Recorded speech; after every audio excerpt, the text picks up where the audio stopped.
first moment when you decided to make that investment? I think that's like a pivotal point in most of our journeys where they make the commitment not with their mouth but with their actions by putting where their money where their mouth is, right? So talk about the first mentorship with the Rich Dad, Poor Dad, and then kind of some of the other ones that you went through, as how that kind of laid the foundation for you to maybe recognize that this mentorship, the sub 2 mentorship, was maybe more your calling versus if you wouldn't have gone through those, I guess, what would you have not known if you didn't go through those situations, those mentorships? So like those mentorships taught me a lot of theory. So like I knew in theory what a sub 2 was, what a seller finance was. Excuse me. I knew in theory what a lease option was, fix and flip. I knew these theories, but I didn't understand how to actually do the deed. How do you actually talk to somebody to explain this and say, hey, like this sounds great, let's do it.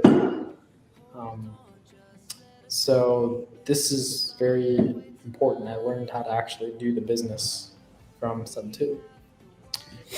I remember the first transaction I signed for that first mentorship.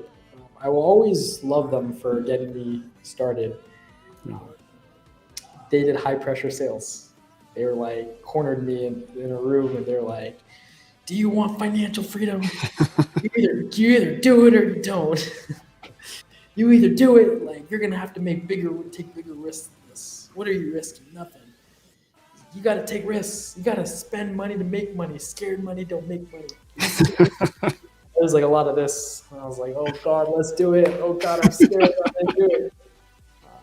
I made no money from it, but I dumped too much money into it. I was like, it was like literally the sunken cost fallacy, right? Like I put so much. I'm like, I need to profit from this. I literally took a second mortgage on that condo I bought to like finance this stuff. And I put so much into it. Like he was right in a sense. He was like, look, like if you spend this much money, like you're never gonna give up until you recoup it. And he was right. He was right. That was like the greatest because like he was right.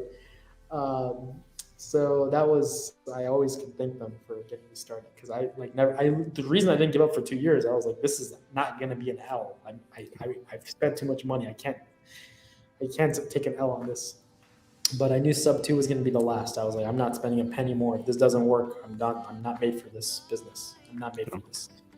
And then it's funny because the daily dial I tell you about with the role plays, I did for the first month and a half of sub 2, I didn't even join it. I was too scared to join. I would like be in the chat and I'd like almost raise my hand and I wouldn't. And then I told myself I must change what I'm doing. If I want to really see if this is my calling, if I want to see if this is what I'm supposed to do, I must try. So I made a promise to myself that I must raise my hand every day in the role play sessions until they ask me to coach them. And if I miss a day of raising my hand, I will quit real estate forever. And it was a great promise because I raised my hand every day and it paid off.